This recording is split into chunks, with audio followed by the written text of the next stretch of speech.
कैसे हैं आप सब। स्वागत है आपका हमारे यूट्यूब चैनल बेसिक साइंस पर। जैसे कि आपको मालूम ही है कि हमारी अभी सेल की क्लासेस चल रही हैं, तो यदि आपको आज का हमारा क्लास या वीडियो पसंद आए तो वीडियो को लाइक करें, चैनल को सब्सक्राइब करें, जिसमें आपको आने वाले नई क्लासेस या नई वीडियो का नोटिफिकेशन मिलता रहे। तो हम सेल्स को ही स्टूडेंट्स कंटिन्यू करेंगे। तो सेल्स में हमने क्या क्या देख लिया है, एक बार फिर से हम रिवाइज करते हैं। तो फर्स्ट पार्ट में हमने देखा था सेल्स का इंट्रोडक्शन, फिर हमने सेल का स्ट्रक्चर देखा था, फिर हमने सेल वॉल देख लिया, फिर हमने साइटोप्लाज्म देख लिया। ठीक है, फिर साइटोप्लाज्म में जो हमने वेरी इंपॉर्टेंट टॉपिक देखा था, तो वो हमने देखा था कि साइटोप्लाज्म बेटा, ये जो साइटोप्लाज्म है इसके अंदर कुछ नॉन लिविंग और लिविंग ऑर्गन्स पाए जाते हैं। तो जो नॉन लिविंग थे वो तो मैंने आपको बता दिया था कि क्या क्या था, वो बताया था मैंने आपको। ऑर्गेनिक और इनऑर्गेनिक मैटर पाया जाता है। ऑर्गेनिक में मैंने बताया था प्रोटीन और कार्बोहाइड्रेट, और कार्बोहाइड्रेट में बताया था मैंने कि जो एक सॉल्युबल होता है, एक नॉन सॉल्युबल होता है। फिर मैंने बताया था जो इनऑर्गेनिक थे, तो उसमें मैंने बताया था पोटेशियम और सोडियम, ये सारी चीज़ें बताई थी मैंने आपको। कुछ एंजाइम्स वगैरह और कुछ विटामिन्स वगैरह भी सेल्स के साइटोप्लाज्म के अंदर पाया जाता है। और मैंने ये बताया था कि जो सेल्स होता है, सेल्स का जो साइटोप्लाज्म होता है उस पर ही सेल्स की जो लाइफ होती है वो निर्भर होती है। ठीक है, तो एंडोप्लाज्मिक रेटिकुलम की अगर हम बात करें, आपको दिख रहा होगा सामने बोर्ड पे एंडोप्लाज्मिक रेटिकुलम लिखा हुआ है। ठीक है, तो ये जो एंडोप्लाज्मिक रेटिकुलम है बेटा, ये जो हमारा सेल्स है, सेल्स का ऑर्गन मतलब लिविंग ऑर्गन्स है। ये क्या है, लिविंग ऑर्गन्स है। और ये कहाँ पे पाया जाता है, तो ये मैं आपको बता दूं। आज मुझे एंडोप्लाज्मिक रेटिकुलम बताना है, तो मैं डायग्राम में मैं केवल एंडोप्लाज्मिक रेटिकुलम ही लेकर के आई हूँ। ठीक है, इसके पहले वाले वीडियोज में मैंने बता दिया है कि साइटोप्लाज्म के अंदर कौन कौन से ऑर्गन्स या लिविंग ऑर्गन्स पाए जाते हैं। ठीक है, तो एंडोप्लाज्मिक रेटिकुलम की अगर हम बात करें कि एंडोप्लाज्मिक रेटिकुलम कहाँ पाया जाता है, तो ये जो होता है बेटा सेल्स के अंदर पाया जाता है। और सेल्स के अंदर कहाँ पे पाया जाता है, तो ये साइटोप्लाज्म में पाया जाता है। कहाँ पाया जाता है, ये साइटोप्लाज्म के अंदर पाया जाता है। ठीक है, और ये जो साइटोप्लाज्म के अंदर पाया जाता है, ठीक है, ये भी ठीक है। फिर हम इसके कुछ इंपॉर्टेंट पॉइंट्स की बात करें कि आखिर ये एंडोप्लाज्मिक रेटिकुलम सेल्स के अंदर क्यों पाया जाता है, ये क्या काम करता है हमारी बॉडी में, इसकी खोज किसने की है ना, ये किससे बना हुआ होता है, तो ये सारी चीज़ें हम आज की क्लासेस में देखेंगे। ठीक है, तो जैसे आपको बोर्ड में दिख रहा होगा important point of endoplasmic reticulum. Endoplasmic reticulum के अगर इंपॉर्टेंट पॉइंट्स की बात करें जो आपको याद रखना है, तो फर्स्ट पॉइंट है ना, फर्स्ट पॉइंट यही रहता है, हम ये जानना चाहते हैं कि आखिर इसकी खोज किसने की है ना, किसने बताया कि सेल्स के अंदर एंडोप्लाज्मिक रेटिकुलम करके भी कुछ पाया जाता है।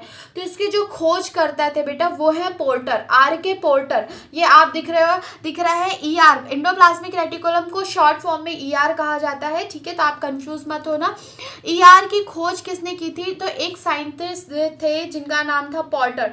पोर्टर ने ER की खोज की। मतलब ये जो एंडोप्लाज्मिक रेटिकुलम है इसकी खोज करने का श्रेय किसे जाता है, तो R.K. पोर्टर को जाता है। ठीक है, फिर नेक्स्ट पॉइंट पे हम आते हैं।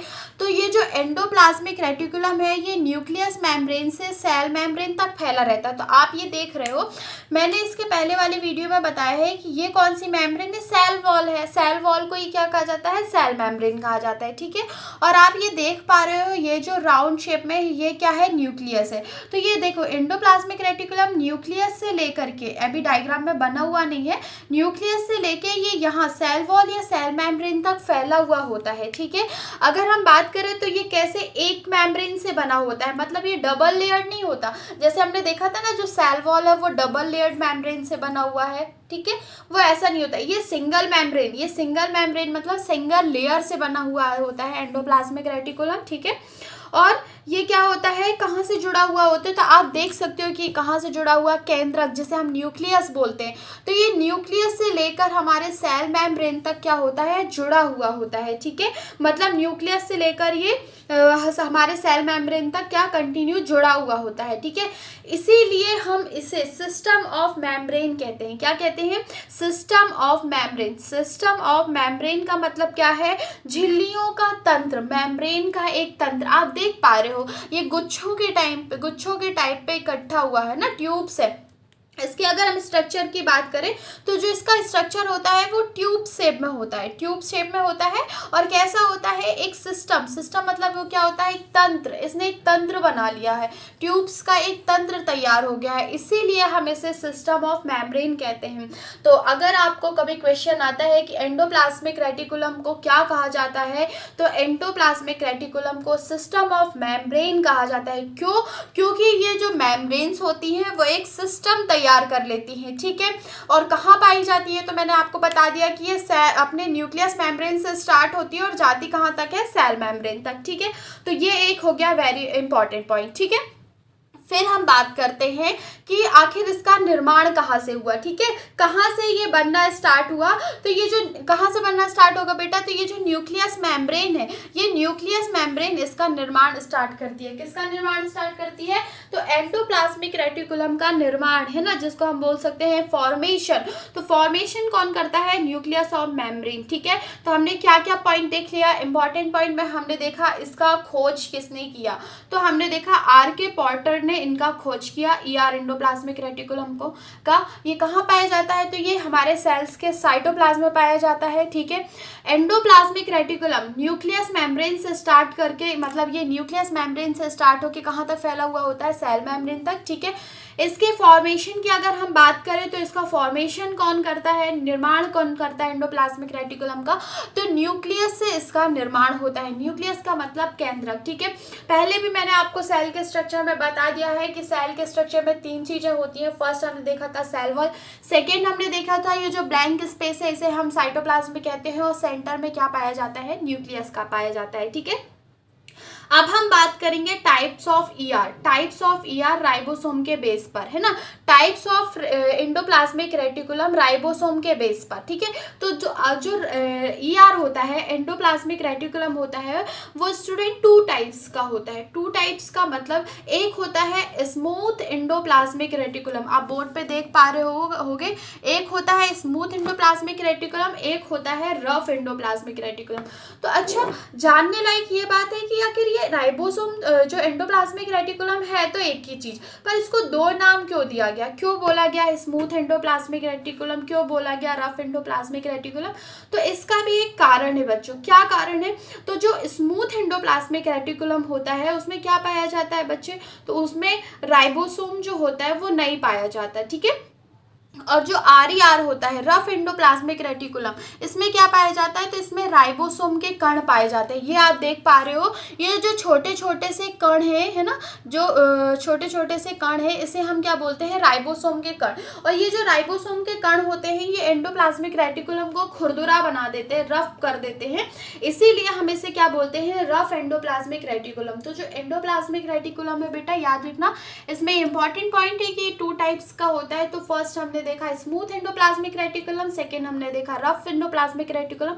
रफ एंडोप्लाज्मिक रेटिकुलम इसीलिए बोलते हैं क्योंकि इसमें क्या, राइबोसोम के कण पाए जाते हैं। आगे वाले पार्ट्स में हम राइबोसोम्स के बारे में भी पढ़ेंगे, ठीक है।